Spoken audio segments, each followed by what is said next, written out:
市人想減肥，168斷食法、生酮飲食定係極端方法呢？以下落嚟嘅 S 先生就係最佳嘅見證。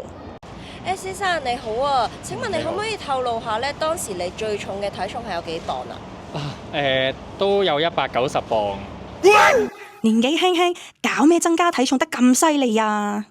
因為我份工啦，咁啊日日要坐，日坐夜坐喺度，咁我又做唔到運動喎，我又唔中意做運動，咁加上呢，我又即係好中意睇波啦，一晚睇2場英超，咁啊每場呢，我都要食2包公仔麵嘅，咁再加2支啤酒，哇！其實諗起都爽㗎，咁咪搞成之前咁咯。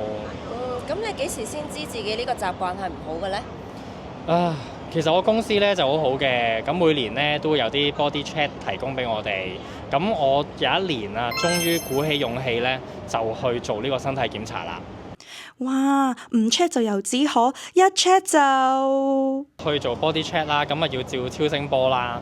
咁其中一 part 咧就係個醫生咧就要喺我肚嗰度咧就整啲 gel 落去啦。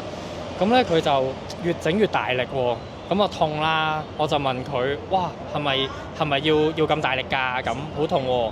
跟住醫生就話：梗係要大力啲啦，你個肝啊全部都脂肪嚟㗎。我唔使睇啲指數出啊，我都知你係一個好嚴重嘅脂肪肝。咁我嗰刻就個心熬一熬底啦，我就問佢：我話咁我之後會點㗎？跟住醫生就話：如果你啊再唔改變你啲飲食習慣啊，同埋你再唔做運動啊，你以後就會有肝硬化同埋肝 cancer 添啊！哇！睇場波都會肝硬化同生肝 cancer？唉，咁梗係驚啦，肝 can 喎，咁咪洗心革面咯。咁我嗰陣時唯有即係的起心肝，每日做運動啦，每日跑步。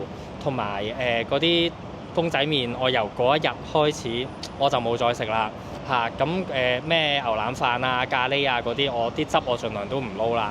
咁啊即係控制翻個飲食咯。我都睇得出你好努力減肥啊。咁你而家個身體同埋個脂肪肝點啊？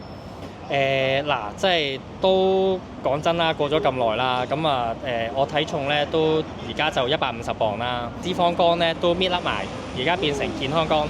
最後想請教下你有咩減肥心法呢？其實我覺得最緊要係個心態咯，要自律，即係譬如話應承咗自己絕對唔可以食嘅嘢咧，就絕對唔可以食。咁間唔中食下一次都得嘅，因為即係獎勵下自己啦咁樣。曾經有人話過，一件事連續做21日就會變成你嘅習慣。咁我自問當初都係好努力咁樣每日去跑步，咁我 keep 住連續跑咗2年，每一日都冇停過咁樣跑。咁我覺得就係呢份恆心，令到我長線換嚟我嘅回報咯。聽完 S 先生嘅分享，真係好勵志啊！呢個時候交翻俾廠嘅同事。